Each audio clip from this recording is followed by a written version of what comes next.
ಅಭಿನಂದನೆಗಳನ್ನು ತಮ್ಮೆಲ್ಲರ ಒಂದು ಗಟ್ಟಿಯಾದ ಚಪ್ಪಾಳೆ ಮೂಲಕ ಈ ಮೂಲಕ ಸಲ್ಲಿಸ್ತಾ ಇದ್ದೇವೆ.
ಜನನ ಮೂರಕ್ಷರ, ಮರಣ ಮೂರಕ್ಷರ, ಹೋರಾಟ ಮೂರಕ್ಷರ, ಕನಸು ಮೂರಕ್ಷರ, ನನಸು ಮೂರಕ್ಷರ, ಸಾಧನೆ ಕೂಡ ಮೂರೇ ಅಕ್ಷರ. ಸ್ನೇಹಿತರೆ, ನಾನು ಮಾತನಾಡ್ತಾ ಇರುವಂತ ಭಾಷೆ ಕನ್ನಡ ಮೂರಕ್ಷರ, ನೀವೆಲ್ಲ ಪ್ರೀತಿಸ್ತಾ ಇರುವ ಇಂಗ್ಲಿಷ್ ಮೂರಕ್ಷರ. ಅಷ್ಟೇ ಅಲ್ಲ ಸ್ನೇಹಿತರೆ, ನಾವು ವಾಸಿಸ್ತಾ ಇರುವಂತಹ ನಮ್ಮ ದೇಶ, ಹೌದು ಭಾರತ, ಭಾರತ ಕೂಡ ಮೂರೇ ಅಕ್ಷರ. ಭಾ ಎಂದರೆ ಭಾವೈಕ್ಯತೆ, ರಾ ಎಂದರೆ ರಾಷ್ಟ್ರೀಯತೆ, ತಾ ಎಂದರೆ ತಾರುಣ್ಯತೆ. ಉತ್ತರದಲ್ಲಿ ಉತ್ತುಂಗ ಹಿಮಾಲಯ, ದಕ್ಷಿಣದಲ್ಲಿ ಅಗಾಧ ಶರಧಿ, ಮೇಲೆ ಕಿರೀಟ ಪ್ರಾಹಿಮ, ತಳದಲ್ಲಿ ಸಿಂಧು ಜಲಸ್ಪರ್ಶ. ಹೀಗೆ ಕಂಗೊಳಿಸುತ್ತಿರುವಂತಹ ದೇಶ ಯಾವುದೆಂದು ಕೇಳಿದರೆ ಅದುವೇ ನಮ್ಮ ಭಾರತ ಖಂಡ. ಈ ಭಾರತ ಖಂಡದಲ್ಲಿ ಹಲವು ಮನ್ವಂತರಗಳಿಂದಲೂ, ಹಲವು ಯುಗಗಳಿಂದಲೂ ಹಲವು ಬದಲಾವಣೆಗಳು ಜರುಗುತ್ತಾ ಬಂದಿವೆ. ಆ ಎಲ್ಲ ಬದಲಾವಣೆಗಳಿಗೆ ಈಗ ಸಾಕ್ಷಿಯಾಗೋಣ. ಈಗ ನೋಡಿ ನಮ್ಮ ಭಾರತ ದರ್ಶನ.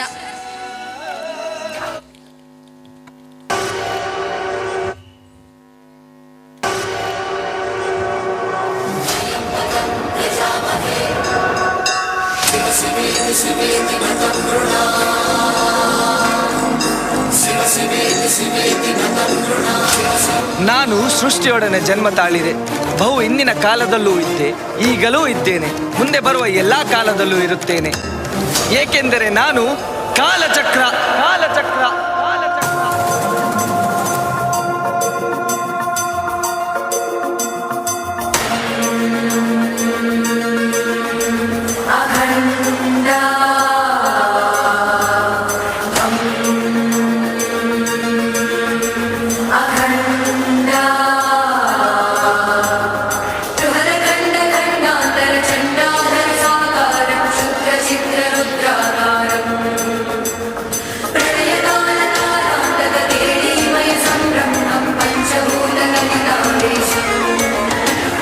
ತ್ರೇತಾಯುಗದಲ್ಲಿ ಒಬ್ಬ ಯುವಕ ತಂದೆ ಕೊಟ್ಟ ಆಜ್ಞೆಗೆ ವನವಾಸಕ್ಕೆ ಹೊರಟ.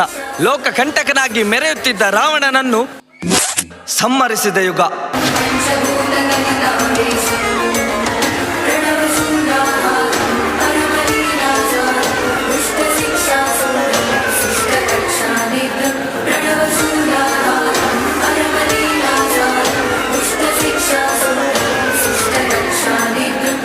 ದ್ವಾಪರ ಯುಗದಲ್ಲಿ ಕೃಷ್ಣ ದುಷ್ಟರನ್ನು ಶಿಕ್ಷಿಸಿ ಶಿಷ್ಟರನ್ನು ರಕ್ಷಿಸಿ ಧರ್ಮ ಸಂಸ್ಥಾಪನೆಯನ್ನು ಮಾಡಿದ ಯುಗ.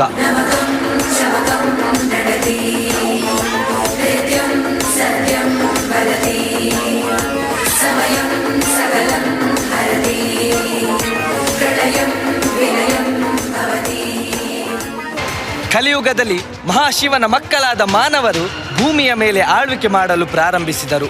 ಇಲ್ಲಿ ಎಷ್ಟೋ ತರಹದ ನಾಗರಿಕತೆಗಳ ಪ್ರಾರಂಭ ಹಾಗೂ ಅಂತ್ಯವೂ ನಡೆಯಿತು.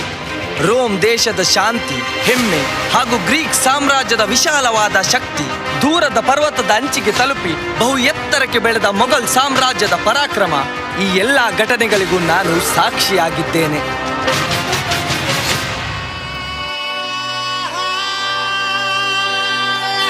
1945ರಲ್ಲಿ ಒಬ್ಬ ಬಾಲಕ ಈ ದೇಶಕ್ಕೋಸ್ಕರ ಸಿಡಿದೆದ್ದ.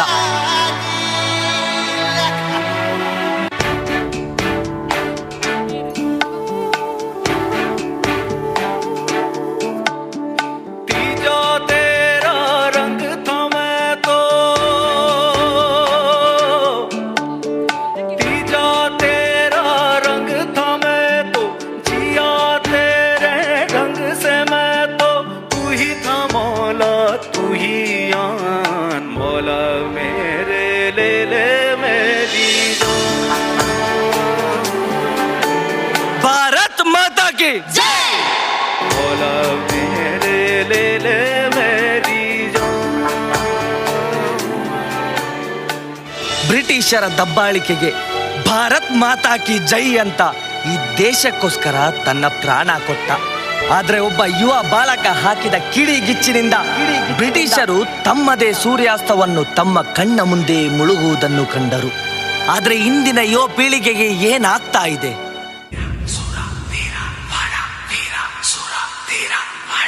ಹಸಿವು ಹಸಿವು ಹಸಿವು. ಏನ್ ಮಾಡೋದು? ಈ ಪಾಪಿ ಹೊಟ್ಟೆ ಹಸಿವಿನಿಂದ ಚಡಪಡಿಸ್ತಾ ಇದೆ. ಎಲ್ರಿಗೂ ಆಗುತ್ತೆ ಹಸಿವು. ಆದ್ರೆ ಇಲ್ಲಿ ಈ ಹಸಿವು ಮಾರಾಟಕ್ಕಿದೆ. ಪ್ರಾಣ ಕಡಿಯುವಂತ ಹಸಿವು, ಸಾವು ಕೊಡುವಂತ ಹಸಿವು, ರಕ್ತ ಹಿಂಡುವಂತ ಹಸಿವು.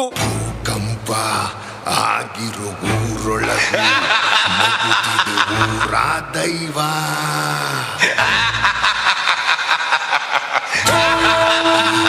ಜಿಗಿಯುವ ಜಲಪಾತ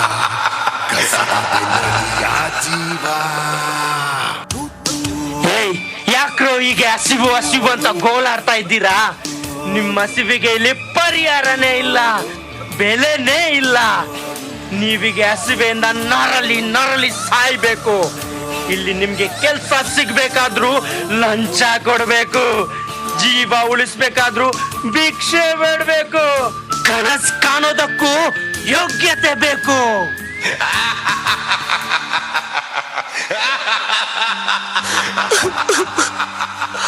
ಮನೆಯವ್ರಿಗೇನೆ ಬೇಡದಿರುವಾಗ ಇನ್ನು ಹೊರಗಡೆ ಅವ್ರು ಹೀಗೆ ಹೇಳೋದಕ್ಕೆ ಆಶ್ಚರ್ಯನೇ ಇಲ್ಲ.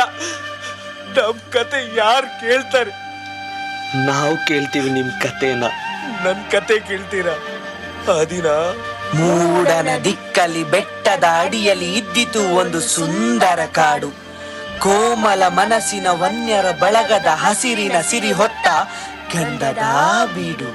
ಏನಪ್ಪ ನೀನು ಎಷ್ಟ್ ಸಾರಿ ಹೇಳ್ದೆ ನಿಂಗೆ ಇಂಜಿನಿಯರಿಂಗ್ ಓದ್ಸ್ಬೇಡ ಓದ್ಸ್ಬೇಡ ಓದ್ಸ್ಬೇಡ ಅಂತ. ನೀನ್ ಎಲ್ ಕೇಳ್ತೀಯ ನನ್ನ ಮಾತು? ಈಗ ನೋಡು, ಸರಿಯಾದ ಕೆಲ್ಸನೂ ಇಲ್ಲ, ಸಿಕ್ಕಿದ ಕೆಲ್ಸದಲ್ಲಿ ಸರಿಯಾದ ಸಂಬಳನೂ ಇಲ್ಲ. ಇನ್ನು ಉಳ್ದಿರೋದು ಒಂದೇ ದಾರಿ. ಹೇಗಿದ್ರು ನಮ್ ಜಮೀನಲ್ಲಿ ಮೊದ್ಲಿನ ತರ ಬೆಲೆನೂ ಇಲ್ಲ, ಭೂಮಿಯಲ್ಲಿ ಫಲವತ್ತೂ ಇಲ್ಲ. ಬೋರ್ವೆಲ್ ನೀರು ಪಾತಾಳ ನೋಡ್ತಾ ಇದೆ. ಈ ಹೊಲ ಗದ್ದೆನ ನಂಬ್ಕೊಂಡ್ ಕೂರೋದ್ಕಿಂತ ಇಷ್ಟೊಂದ್ ಜಮೀನ್ ಮಾರ್ಬಿಟ್ರೆ ಸಾಯುವ ತನಕ ಕೂತ್ ತಿನ್ಬಹುದು. ಏನೋ ಹೀಗಂದೆ ನಮ್ ಪೂರ್ವಜರು ವಂಶಕ್ಕೆ ನೆರಳಾಗಿರ್ಲಿ ಅಂತ ಮಾಡಿಟ್ಟಿರೋ ಜಮೀನ್ನ ಮಾರ್ಬಿಡುವಂತಿದೀಯಾ? ನಮ್ ಪೂರ್ವಜರು ಹಾಕಿದ್ದೆ ಆಲದ ಮರ ಅಂತ ನಂಬ್ಕೊಂಡ್ ಕೂರೋದ್ಕಿಂತ ಕಾಲಕ್ ತಕ್ಕಂತೆ ಬದಲಾಗೋ ಜಾನ್ತನ ಇರ್ಬೇಕು. ಇಂಥ ಬಂಗಾರದಂತ ಭೂಮಿನ ಕೊಡ್ತೀನಿ ಅಂದ್ರೆ ಜನರು ಸಾಲಾಗಿ ನಿಂತ್ಕೋತಾರೆ. ಗಿರೀಶ, ಯಾರೋ ಫ್ಯಾಕ್ಟ್ರಿ ಕಟ್ಟಿ ದುಡ್ಡು ಮಾಡೋಕೆ ನಮ್ಮೂರ್ನ ಯಾಕೆ ಬಲಿ ಕೊಡ್ಬೇಕು? ಫ್ಯಾಕ್ಟ್ರಿ ಮಾಡೋಕ್ ಕೊಟ್ರೆ ಅವ್ರು ನಮ್ಗೆ ಕೆಲ್ಸ ಕೊಡ್ತಾರೆ, ಕೈ ತುಂಬಾ ಕಾಸು ಕೊಡ್ತಾರೆ. ಮಾಡೋ ಕೆಲ್ಸ ಕೈ ತುಂಬಾ ಕಾಸು. ಚೆನ್ನಾಗಿದೆ ನೀ ಹೇಳ್ತಾ ಇರೋದು. ರತ್ತಿ ಬಗ್ಸಿ ಬೆವ್ರು ಸುರಿಸಿ ಹೊಲ ಉತ್ರೆ ಈ ನಮ್ ಭೂಮಿ ತಾಯಿನೇ ತುಂಬಾ ಅನ್ನ, ಕೈ ತುಂಬಾ ಕಾಸು ಕೊಡ್ತಾಳೆ. ನೀವೇನೋ ಫ್ಯಾಕ್ಟ್ರಿ ಮಾಡೋಕೆ ಸೈಟ್ ಕೊಟ್ಬಿಡ್ತೀರಾ, ಆದ್ರೆ ಅದ್ರಲ್ಲಿ ಬರೋ ಹೊಗೆ ಹರಡೋ ಕಾಯಿಲೆನ ನಾವ್ ಅನ್ಭವಿಸ್ಬೇಕು ಅಂತೀರಾ? ಅನ್ನ ಕೊಡೋ ಭೂಮಿ ತಾಯಿನ ಮಾರೋದು ಒಂದೇ, ಹೆತ್ತಾಯಿ ಎದೆಗೆ ಚೂರಿ ಹಾಕೋದು ಒಂದೇ. ಹೋಗ್ರಿ, ನಿಮ್ಗೆಲ್ಲ ಯಾರು ಹೇಳ್ತಾರೆ? ಅರಳುತ್ತಿರೋ ಹೂವುಗಳ ಮಕ್ಕಳ ಪಾಡಿಸುವ ಲೋಪವೇ ಭೀಕರ. ಅಪ್ಪ, ನಾನು ಬೆಂಗಳೂರಿಗೆ ಹೋಗಿ ನನ್ನ ಬಿಸ್ನೆಸ್ ಸ್ಟಾರ್ಟ್ ಮಾಡ್ತೀನಿ. ಅಲ್ಲೇ ಒಂದು ಮನೆಯನ್ನು ಕಟ್ಟಿ ನಿನ್ನನ್ನು ಅಲ್ಲಿಗೆ ಕರೆಸ್ತೀನಿ. ಅಷ್ಟರವರೆಗೂ ನಿನ್ ರುದ್ರಾಶ್ರಮದಲ್ಲಿ ಇರ್ಬೇಕು. ಸ್ವಲ್ಪ ದಿನ ಬಂದ್ಬಿಡ್ತೀನಿ, ಆಯ್ತಾ? ಸ್ವಲ್ಪ ದಿನ ಬಂದ್ಬಿಡ್ತೀನಿ ಅಂತ ಹೇಳಿ ಹೋದವನು ಮತ್ತೆ ಬರ್ಲೇ ಇಲ್ಲ. ಇವತ್ ಬರ್ತಾನೆ, ನಾಳೆ ಬರ್ತಾನೆ ಅಂತ ಕಾದು ಕಾದು ಹೊರಗಡೆ ಬಂದು ಅನುಭವಿಸ್ತಾ ಇದ್ದೇನೆ. ಕೆಲವರು ಹುಟ್ಟುವಾಗ್ಲೇ ಸಾಹುಕಾರರಾಗ್ಬಿಡ್ತಾರೆ, ಇನ್ ಕೆಲವರು ಭಿಕ್ಷುಕರಾಗ್ಬಿಡ್ತಾರೆ.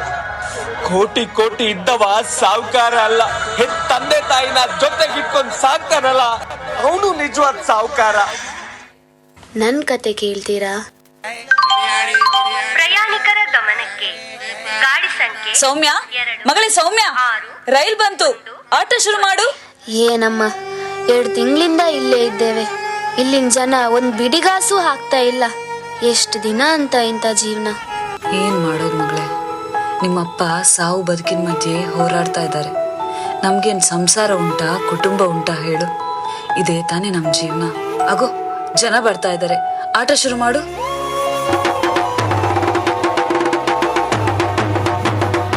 ಅಣ್ಣಂದಿರೇ, ಅಕ್ಕಂದಿರೇ, ಸ್ವಲ್ಪ ಇಲ್ಲಿ ನೋಡಿ. ಮಾಯೆ ಇಲ್ಲ, ಮಂತ್ರ ಇಲ್ಲ.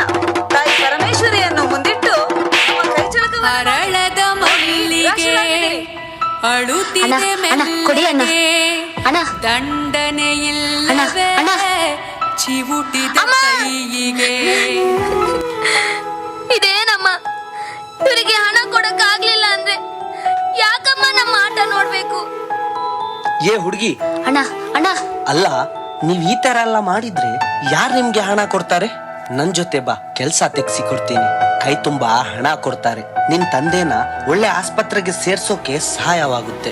ಸರಿ ಸರಿ ಸಾಹೇಬ್ರೆ, ನಾನ್ ನಿಮ್ ಜೊತೆ ಬರ್ತೀನಿ. ನನ್ನಪ್ಪ ಹುಷಾರಾಗ್ಬೇಕು ಅಷ್ಟೇ. ಕನಿಕರವಿಲ್ಲದ ಕಟುಕರ ದಾಳಿಗೆ ಬೇಡ್ಬೇಕು ಈ ತರ. ಅಮ್ಮ, ತಾಯಿ, ಭಿಕ್ಷೆ ಹಾಕಿ ಅಮ್ಮ, ಬೇಡ ಬೇಡ.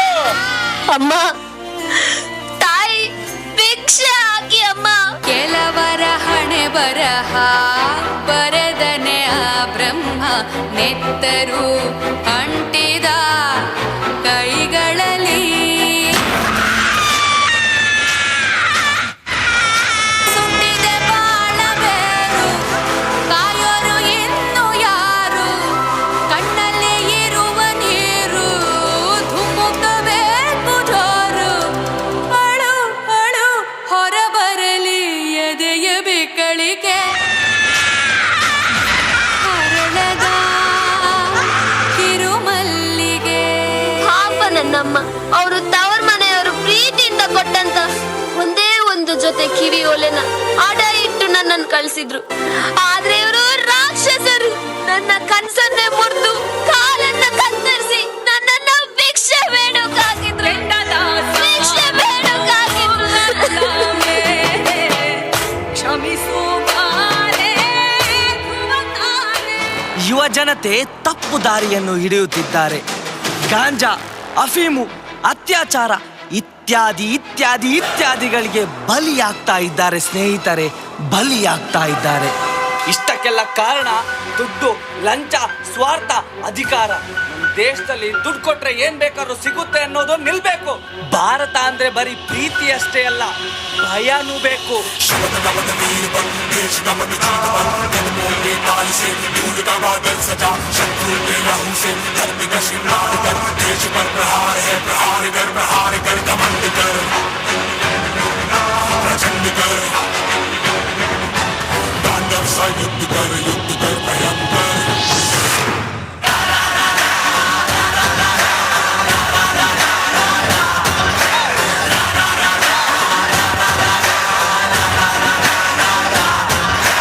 ಹೌದು, ಇದೇ ನಮ್ಮ ಭಾರತ. ಇದೇ ನಾವು ಗೆದ್ದು ರಣಕೇಕೆ ಹಾಕಬೇಕಾದ ರಂಗಸ್ಥಳ.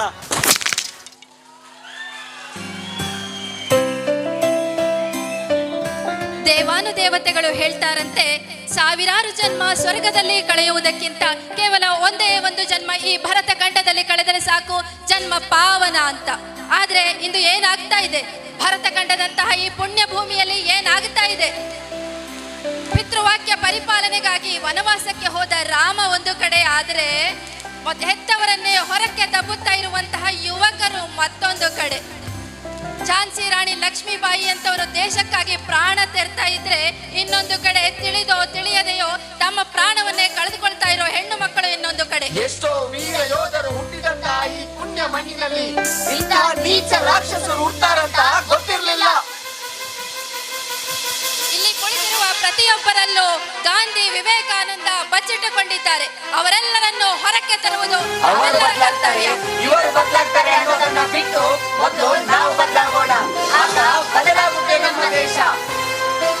ಕಿತ್ತಳೆಯನ್ನು ಮಾರಿ ತನ್ನ ಸ್ವಂತ ಬಂಡವಾಳದಿಂದ ಶಾಲೆಯನ್ನು ಕಟ್ಟಿಸಿದ ಹರೆಕಳ ಹಾಜಬ್ಬ, ಸಾವಿರಾರು ಮಕ್ಕಳಿಗೆ ಶಿಕ್ಷಣವನ್ನು ಕೊಟ್ಟ ಡಾಕ್ಟರ್ ಪುನೀತ್ ರಾಜ್ಕುಮಾರ್, ವಿಶ್ವದ ಮೊದಲನೇ ಬಾರಿಗೆ ಚಂದ್ರನ ದಕ್ಷಿಣ ಧ್ರುವದಲ್ಲಿ ಅಂತರಿಕ್ಷ ನೌಕೆಯನ್ನು ಯಶಸ್ವಿಯಾಗಿ ಇಳಿಸಿದ ನಿರ್ದೇಶಕ ಎಸ್ ಸೋಮನಾಥ್, ತನ್ನ ಆರ್ಥಿಕ ಲಾಭದಲ್ಲಿ 66% ಮೊತ್ತವನ್ನು ಬಡವರಿಗೆ ದಾನ ಮಾಡೋ ರತನ್ ಟಾಟಾ. ये भारत कोई भूमि का टुकड़ा नहीं, ये जीता जागता राष्ट्र पुरुष है. वंदन की धरती है, अभिनंदन की धरती है, ये अर्पण की भूमि है, दर्पण की भूमि. इसका नदी नदी हमारे लिए गंगा है, इसका कंकड़ कंकड़ हमारे लिए शंकर है. हम जिएंगे तो इस भारत के लिए और मरेंगे तो भी इस भारत के लिए, और मरने के बाद भी गंगा नदी में बहती हुई हमारे अस्थियों को कोई कान लगा कर सुनेगा तो एक ही आवाज आएगी, भारत माता की जय. यदा यदा हि धर्मस्य ग्लानिर्भवति भारत अभ्युत्थानमधर्मस्य संभवामि युगे युगे संभवामि युगे युगे संभवामि युगे युगे. ಬನ್ನಿ ಯುವಕರೇ, ಬದಲಾಗೋಣ, ಭವ್ಯ ಭಾರತವನ್ನು ನಿರ್ಮಿಸೋಣ.